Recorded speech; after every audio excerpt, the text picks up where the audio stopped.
Bonjour à tous et bienvenue dans l'épisode 3 du podcast. Aujourd'hui, nous allons explorer la question du développement commercial. Comment mettre en place le bon développement commercial pour booster ton business? Quels sont les secrets d'une bonne prospection?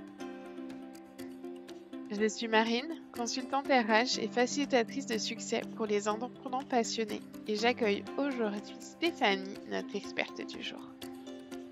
Bonjour Stéphanie, bienvenue dans le podcast. Bonjour Marine et merci pour l'invitation. Alors, tu es là aujourd'hui pour qu'on discute un peu plus précisément de ton métier.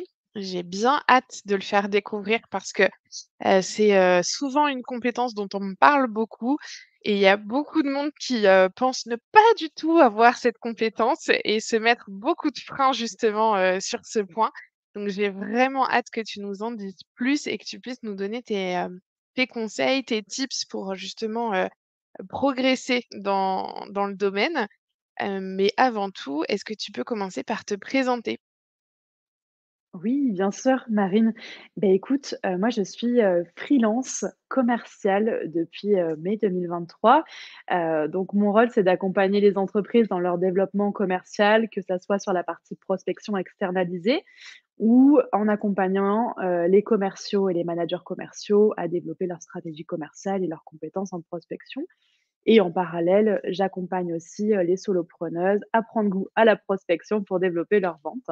Donc, voilà un petit peu, mon expérience et mon activité actuelle. On peut peut-être commencer par, définir, un petit peu déjà ce que c'est l'aspect commercial. Qu'est-ce que ça prend en compte?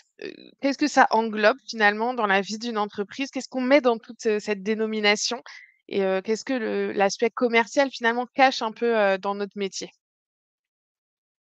Oui, bien sûr, c'est vrai que c'est intéressant de se poser sur ce terme-là parce que, ça va souvent de soi que quand il y a un produit, quand il y a un service, il faut le vendre et le proposer et le faire connaître.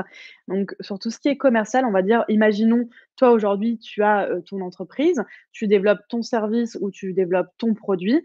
Après l'objectif, ça va être de le faire connaître, donc ce qu'on appelle, on va dire, la commercialisation, le rendre visible. Donc pour ça, on peut utiliser du marketing, mais aussi le côté, vraiment commerce, vente. Donc ton produit et ton service sont finalisés. Donc moi, tu vas dire: «Voilà, Stéphanie, j'ai besoin de toi, en fait, pour que tu le fasses connaître. Ma cible, c'est X». Imaginons, c'est des comptables. Tu vas me donner une liste de comptables, je vais les appeler, je vais voir quelles sont aujourd'hui leurs utilisations par rapport au type de produit que tu pourrais proposer et je vais, leur montrer comment ça peut améliorer leur quotidien grâce à la prospection, tout simplement. Ouais. Donc c'est vraiment la strate entre, j'ai identifié ma cible, j'ai bien construit mes offres, qu'elles soient, produits, services ou peu importe finalement ce qui se cache derrière son offre et là tu arrives en tant que chaînon intermédiaire, pour aller chercher les clients, développer les prospects et débloquer finalement des contrats. Exactement. On va dire que c'est ça, ça va être le chaînon, final sur: «OK, comment aujourd'hui ce que j'ai proposé devient concret et me rapporte en fait, de l'argent?» Ce qui peut être aussi intéressant au niveau commercial, c'est vrai qu'on le voit beaucoup comme le moyen de rapporter de l'argent par rapport au service ou à l'offre qu'on a ou au produit. Mais à côté de ça, le commercial a aussi un autre rôle, qui est, on va dire grâce à ce contact avec le client, on est aussi la première vitrine, tu vois? Par exemple, on est aussi l'image de marque, de l'entreprise parce qu'en fonction de comment on va se présenter, en fonction de comment on va accompagner le client, en fait, on va montrer les valeurs de l'entreprise. Donc c'est à ce rôle-là qui est aussi hyper important et on va pouvoir prendre aussi les feedbacks en proposant enfin les retours, on va dire, du potentiel client qui va me dire: «Bah, voilà, mais moi, OK, ça m'intéresse votre produit, mais par contre, c'est vrai qu'actuellement j'ai cette solution, est-ce que vous proposez ça?» Et on va pouvoir faire remonter ces demandes-là et pourquoi pas aider à évoluer, le produit ou l'offre que l'on vend. Oui, c'est ça, à être dans, l'amélioration continue grâce au retour client. Parce que c'est vrai que si on délègue cette partie-là, on a moins, en tout cas, de contact avec, notre cible directe et donc il peut nous manquer cette partie un peu retour pour affiner son offre. Exactement, en fait, c'est pour ça que c'est hyper important, en fait, d'avoir ce lien perpétuel entre, le business, donc vraiment le côté commercial. Moi, je vends, mais à côté de ça, il faut aussi avoir un lien avec, on va dire, le chef d'entreprise, le marketing et en fait, on va être, on va dire, le ciment, justement, entre, les différents pôles pour toujours très bien communiquer les retours, très bien communiquer les valeurs. Donc il y a vraiment une notion de réciprocité, grâce au business et à la vente. Ouais. Et un deuxième point sur lequel je voulais revenir dès le début de l'épisode pour, partir sur les bonnes bases en termes, de compréhension technique du métier. On sait qu'il existe plusieurs types de prospection, hein. On peut faire de la prospection téléphonique, même de la prospection physique, même si ça se fait un petit peu moins aujourd'hui. Mais est-ce que tu peux nous donner un petit peu l'éventail des différentes prospections qui peuvent être mises en place? Peut-être que tu les fais pas toutes toi, mais en tout cas pour avoir, la connaissance de l'éventail des prospections qui existent. Bien sûr. Alors c'est vrai qu'il y a un éventail qui est assez large, qui va toucher le commerce, mais qui va toucher aussi un peu le marketing. Donc il va y avoir vraiment la prospection un petit peu plus de masse, par le marketing, par exemple, qui va lancer des campagnes sur des bases de données qui sont assez claires. J'aime bien prendre des exemples concrets. Moi, aujourd'hui, je suis une entreprise qui vend un logiciel à des comptables. Du coup, la personne au marketing va prendre toute une base de données de 300, par exemple, comptables et envoyer une petite campagne marketing. Donc on va parler de ce qu'on appelle de inbound, c'est-à-dire qu'on peut avoir des demandes entrantes pour notre produit grâce à cette campagne-là. Donc ça reste un type de prospection, mais qui va être plutôt de masse. Après, il y a effectivement le démarchage qui va être en physique, c'est-à-dire que, moi, je vais peut-être prendre des rendez-vous, mais après je vais aller voir directement les clients pour leur parler de la solution que je propose. Ça, généralement, ça se fait toujours, mais ça va être plutôt sur des gros comptes ou sur des cibles de clients qui sont très, très spécifiques, des grosses entreprises ou des clients qui ont besoin de cette présence-là. Et après, il va y avoir la prospection, comme on connaît aujourd'hui, très moderne. Je vais aller sur les réseaux sociaux, sur LinkedIn, je vais envoyer des mails de prise de contact. Il y a des outils maintenant comme Wallaxy, par exemple, qui permettent effectivement, d'aller prospecter directement sur LinkedIn, par exemple. Et après, il y a vraiment la prospection téléphonique où tu as ta base de données, où tu vas, la créer aussi grâce notamment à des outils, comme on a pu citer avant et après tu vas appeler directement en présentant la valeur perçue, en posant des questions, pour bien identifier si ta cible elle correspond, bah, du coup à quelqu'un qui pourrait être intéressé par ton produit et ton offre. Donc voilà un petit peu les types de prospection, donc vraiment en présentiel, au téléphone et le côté un petit peu plus marketing, masse. Mmh, OK. Donc ça, c'est l'éventail de ce qui existe et ensuite, finalement, la personne avec qui le commercial avec qui on va travailler, elle va pouvoir aussi, je suppose, tu vas me dire, mais nous conseiller sur ce qui est le plus adapté à notre situation actuelle, aux produits ou aux services qu'on va déployer et trouver un mix finalement entre toutes les solutions qui existent et qui va venir correspondre à, vraiment notre situation concrètement. C'est ça, exactement. Le commercial ou directeur commercial en fonction va totalement, vous conseiller là-dessus. Moi, aujourd'hui, par exemple, avec les entreprises avec lesquelles je travaille, il peut y avoir du conseil, en fait, sur ce qui, peut être fait, quel type de prospection. Mais il faut savoir que, les en général, les types de prospection sont totalement complémentaires. Parce que demain, si tu as, quelqu'un en marketing qui envoie une grosse campagne de prospection, il va y avoir des inscriptions, par exemple, et des demandes qui vont être, effectivement, qui vont se faire directement sur ton offre et qui vont se vendre toutes seules. Mais parfois, il va y avoir des questions, des dossiers incomplets, il va y avoir, des doutes, des personnes qui vont ouvrir tes mails et qui vont te répondre, mais qui sont pas sûres. Et c'est là que justement un commercial va pouvoir reprendre la main et gérer ces demandes entrantes-là pour assurer, pour s'assurer que l'offre, elle correspond bien à la cible. Et pareil pour un commercial qui va faire, plutôt du porte-à-porte ou ce genre de choses. Généralement, il va pas aller le faire sur des toutes petites cibles. On essaye de calculer le retour sur investissement C'est ça, ouais. et donc on est Mais là effectivement finalement pour conseiller.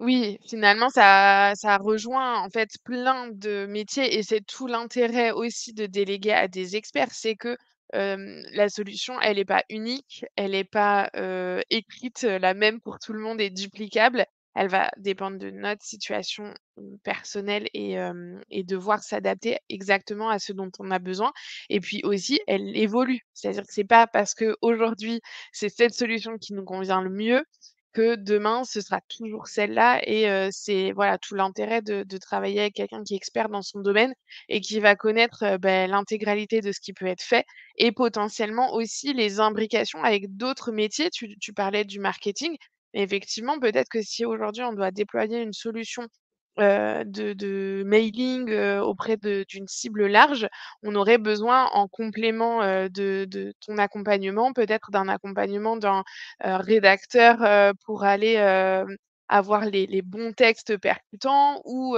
d'un graphiste pour avoir les visuels, impactants.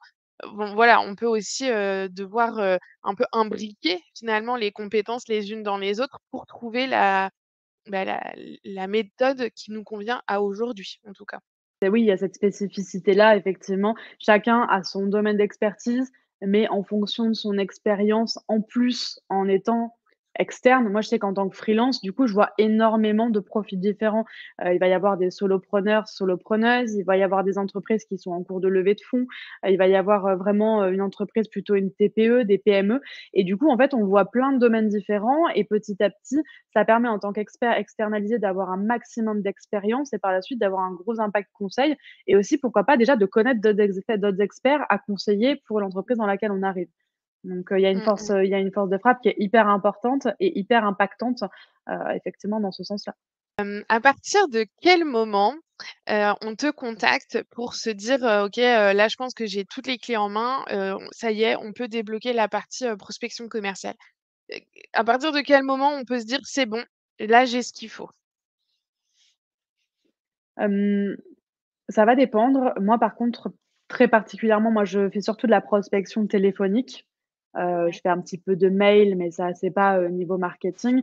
Moi, les gens qui vont me contacter au niveau des profils, ça va être des entreprises qui sont déjà assez carrées sur leur offre. C'est-à-dire elles sont déjà clairement établies, il y a déjà des tarifs, qui sont assez fixés et en fait, ils se disent: «OK, ben, moi, aujourd'hui, je me sens pas d'appeler une trentaine, quarantaine, d'entreprises pour leur vendre, pour pitcher, j'ai besoin de le déléguer.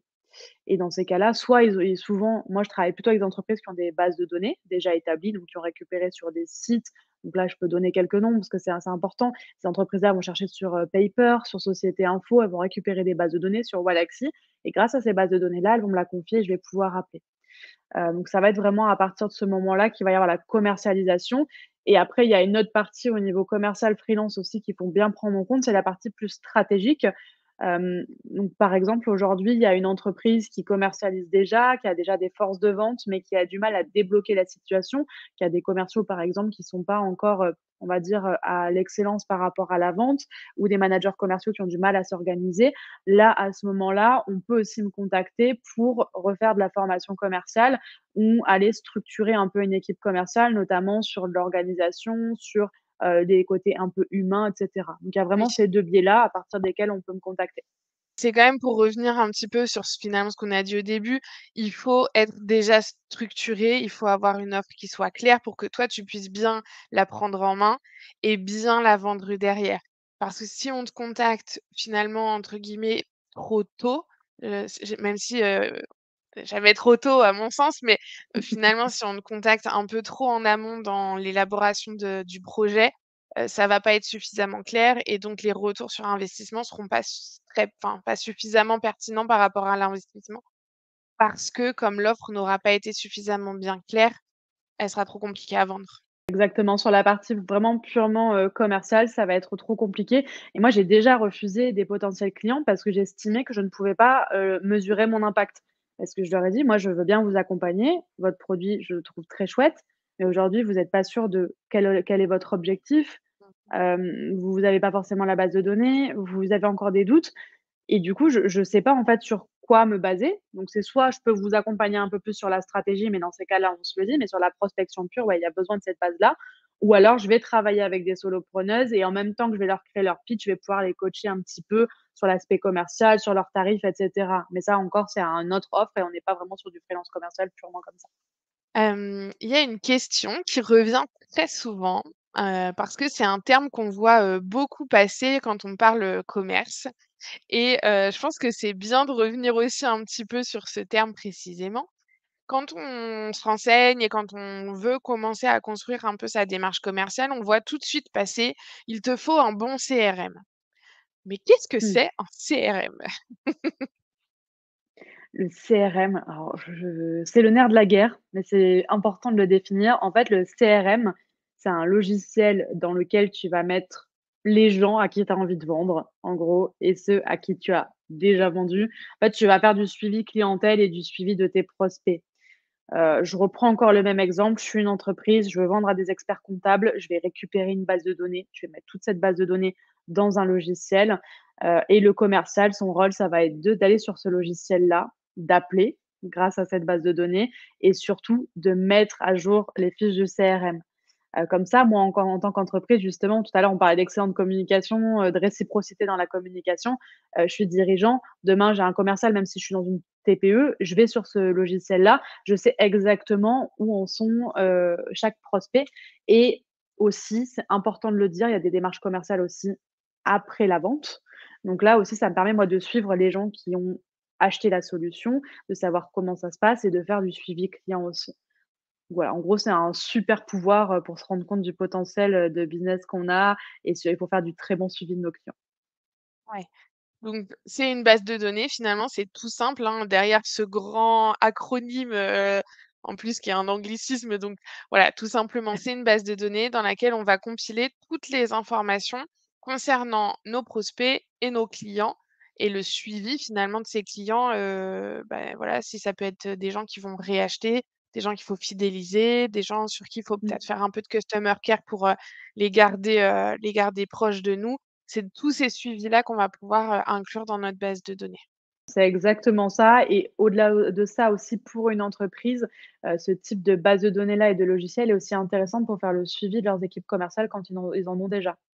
Oui. Par rapport du coup, aux performances et cetera. Ça permet d'avoir une très bonne visibilité généralement sur ce qui se passe dans l'entreprise, et de pouvoir se mettre des objectifs clairs. Après, il y a beaucoup d'entreprises aujourd'hui qui me contactent, qui n'ont pas encore de CRM bien défini ou qui commencent à tâtonner un peu avec Notion, qui est aussi un bon outil, mais qui est un petit peu différent. Donc voilà. Après, il en existe des très, très bien de CRM. Il faut en trouver un qui est adapté aussi, parce qu'il y a des entreprises qui sont toutes petites et par exemple, Salesforce, c'est un très bon CRM, mais c'est très, très gros.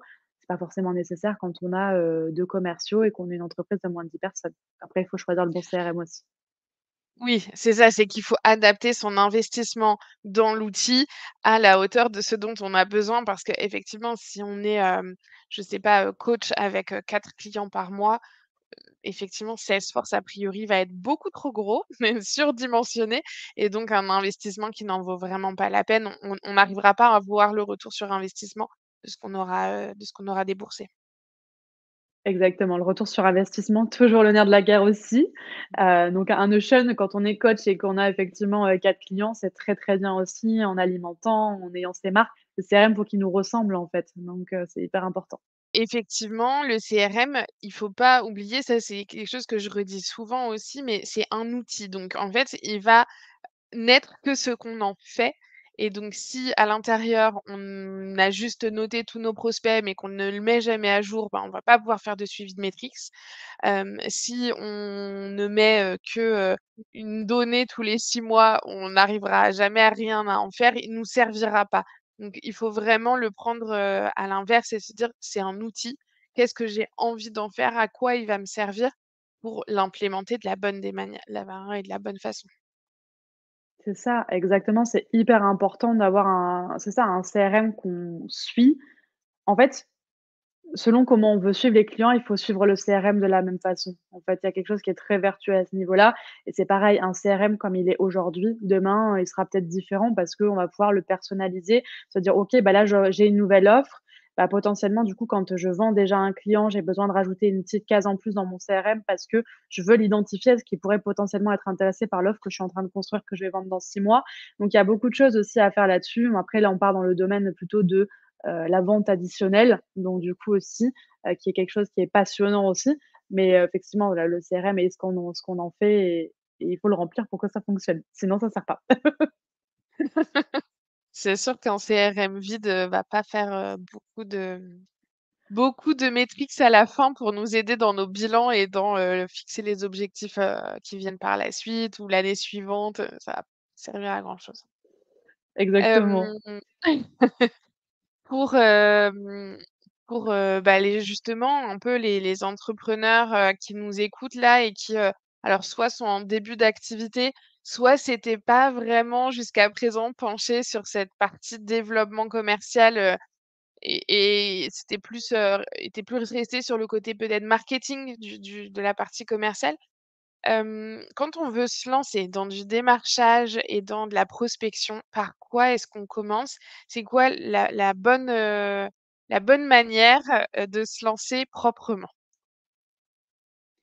La bonne manière de se lancer proprement, je dirais déjà, on parle beaucoup de la cible, donc de savoir qui est notre priorité à appeler, de se faire une mini base de données, donc pas besoin de gros outils à ce moment-là et j'ai envie d'être bateau en disant, voilà, d'avoir déjà un petit discours commercial pour se rassurer, parce que quand on n'a jamais fait de prospection, généralement, c'est quelque chose qui fait un peu peur d'appeler des gens qu'on connaît pas, d'avoir peur de les déranger. On le sait, hein, on reçoit nous-mêmes, sur notre téléphone personnel, des appels qu'on non désirés. Donc le but justement pour contrecarrer ça, c'est d'avoir vraiment sa petite fiche comme ça avec ses questions et je dirais la prospection, il faut complètement la dédramatiser. La prospection, ça reste de la relation humaine. C'est-à-dire que demain, si tu appelles quelqu'un, mais que tu t'intéresses réellement à la personne, l'échange, il se fera de façon correcte. Tu vas pas te faire envoyer balader.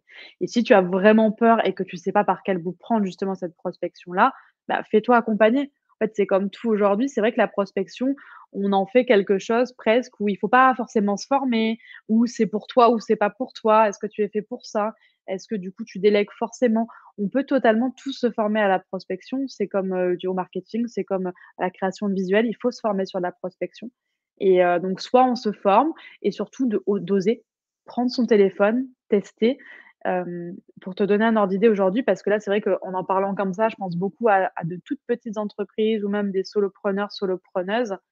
Hem, L'objectif, en fait, c'est ou sinon quand on a du mal, c'est de demander à quelqu'un de nous aider sur la prise de rendez-vous qualifiée. Mmh. Ça, c'est une très, très bonne solution pour les solopreneurs, solopreneuses. Généralement, la vente de leur offre, ils savent la gérer. Par contre, ce qu'ils ont plus de mal à faire, c'est de prendre le rendez-vous, c'est de susciter réellement l'intérêt, de donner les premières valeurs ajoutées. Si vraiment vous avez du mal à faire ça, prenez quelqu'un qui va vous prendre des rendez-vous qualifiés. Et une fois que vous avez ces rendez-vous qualifiés, vous êtes les meilleures personnes, en fait, pour vendre votre offre puisque c'est vous qui l'avez créée. Donc vraiment, voilà, ça Ouais. serait ça mes conseils. Se former, tester et si vraiment ça commence à être bloquant, prendre quelqu'un qui peut vous prendre des rendez-vous qualifiés pour gagner un peu de temps et au moins dédramatiser le premier, ce qu'on appelle le icebreaker. J'appelle quelqu'un que je Mmh connais pas, comment je fais pour créer du lien directement? C'est ça le plus dur, c'est pas de pitcher l'offre réellement. mh. Et peut-être que j'ajouterais un petit point sur, trouver un groupe, un peu de confiance, en bienveillance autour de soi pour, bah, s'entraîner.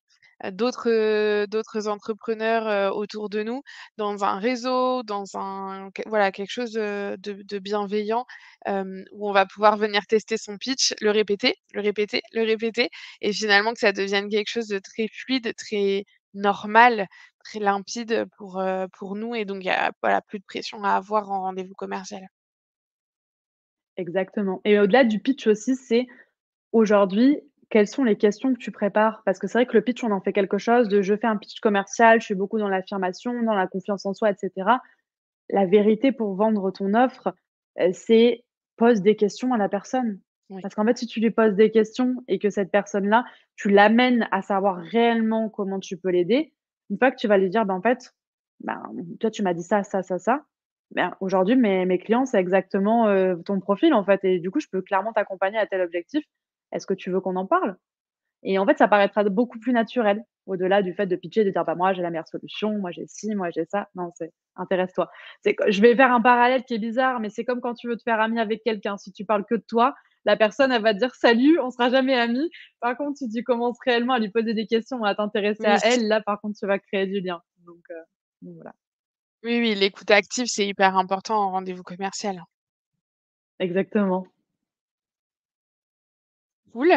On a déjà bien avancé dans notre échange aujourd'hui et en plus, on a déjà parlé de plein de termes techniques.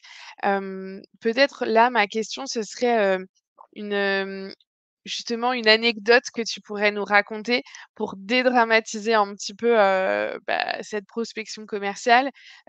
Qu'est-ce qui pourrait, nous permettre, nous entrepreneurs, tous ceux qui nous écoutent, de nous dire, «Oh ça va en fait, c'est pas si pire». Une anecdote, oh j'en ai plusieurs, mais j'en ai une en particulier qui est d'une commerciale que j'accompagne. Elle l'a eu il y a pas longtemps. Du coup, c'est pour ça que je vais la raconter. En fait, actuellement, je travaille avec une entreprise qui vend à des restos, qui vend un service au resto et en fait, elle appelle un restaurateur. Les restaurateurs sont une cible, qui est hyper, émotionnelle donc un coup ça va, un coup ça va pas. Elle appelle, elle se fait envoyer balader, presque insulter et en fait, elle dit: «Oh monsieur, vous êtes disputé avec d votre dame ou qu'est-ce qui se passe?» Et en fait, le restaurateur a rigolé et tout de suite, ils sont rentrés dans une discussion qui avait rien à voir avec la vente de l'offre. Puis petit à petit, c'est: «Bah alors, du coup, comment je fais pour travailler avec vous?» Et en fait, elle a réussi à créer ce lien directement là, en étant hyper elle-même et en utilisant l'humour et c'est ce qui fait que, bah, la personne est redescendue et s'est dit: «OK, cette personne au téléphone, elle veut juste m'aider, elle est sympa, allez, je l'écoute».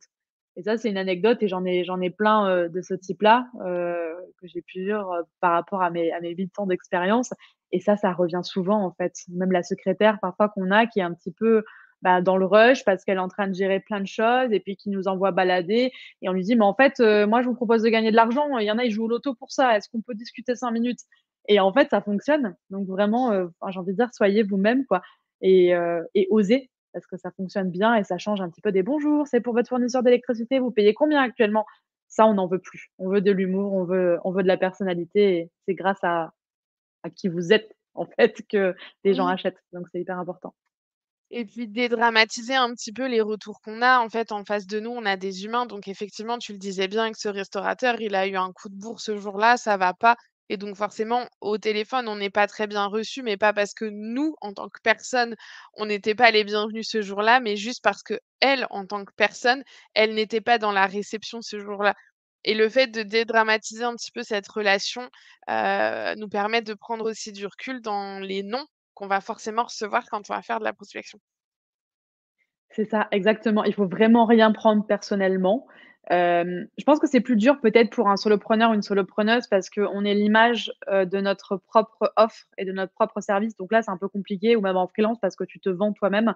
Mais il faut toujours te dire: «OK, donc déjà la personne, c'est elle était peut-être pas dans un bon jour» et c'est bien même de lui demander, dire: «Bah, peut-être que c'est pas le moment, est-ce qu'on peut se rappeler à un autre moment?» ou «Bah, du coup, comment ça se fait que vous êtes pas intéressé?» Il faut aussi oser poser ces questions-là et sinon, tout simplement de se dire: «OK, si c'est pas parce que la personne n'était pas dans un de bonne humeur, tout simplement, est-ce qu'il y a quelque chose que je peux faire moi dans ma démarche, un peu différemment?» Donc il faut pas le prendre personnellement, mais il faut savoir en grandir quand on voit que c'est pas juste émotionnel la réaction qu'on a en face. Ouais.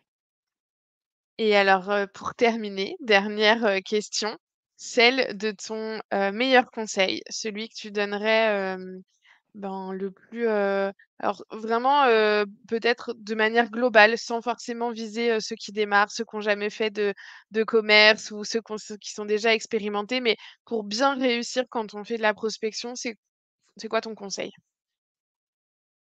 Mmh, alors ça va être peut-être un peu bateau, mais je dis: «Soyez humble». En fait, soyez humble parce que, quand on vend son offre, on a l'impression d'avoir la meilleure offre et c'est pas la bonne façon de vendre ce qu'on veut vendre et aussi on peut énormément apprendre des personnes qu'on a en face au téléphone, même si, c'est pas ils sont pas spécialistes comme nous.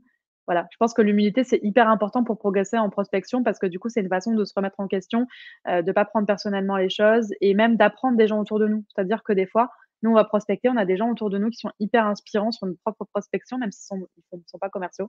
Donc, faut aspirer, il faut apprendre des autres et il faut écouter les autres et cette humilité, slash écoute aussi, c'est ça qui va nous faire grandir et qui fait qu'on se remet en question et qu'on évolue. Mmh. Je suis d'accord avec toi, en fait, de pas considérer que quand on est en prospection, on n'est plus en interview client.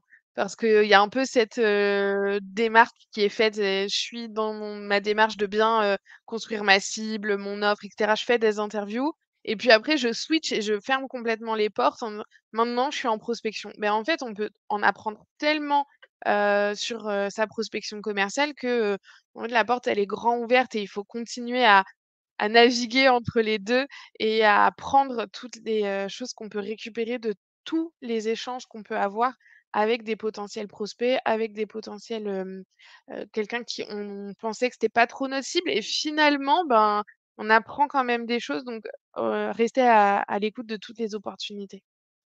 C'est ça, exactement. À l'écoute, humble et curieux. Hyper important, je pense. Ça permet d'évoluer beaucoup. Eh ben, écoute, merci, infiniment pour tout ce que tu nous as partagé aujourd'hui et voilà, c'est déjà la fin de cet épisode. J'espère que tu as apprécié autant que moi cette conversation enrichissante. Je suis Marine, consultante RH et facilitatrice de succès pour les indépendants passionnés. Mon rôle, révéler tes compétences clés et t'aider à bâtir l'équipe parfaite pour réaliser tes rêves. Si tu souhaites en savoir plus sur comment je peux t'aider à libérer ton potentiel, révéler tes compétences ou optimiser ton organisation, contacte-moi via les liens en description. Tu y retrouves aussi toutes les infos concernant notre invité du jour. N'oublie pas de t'abonner au podcast pour ne manquer aucun des prochains épisodes et partage-le autour de toi pour m'aider à grandir. Si tu as des questions, des commentaires ou si tu souhaites partager ta propre expérience, n'hésite pas à me contacter. Rendez-vous dans 2 semaines pour un nouvel épisode.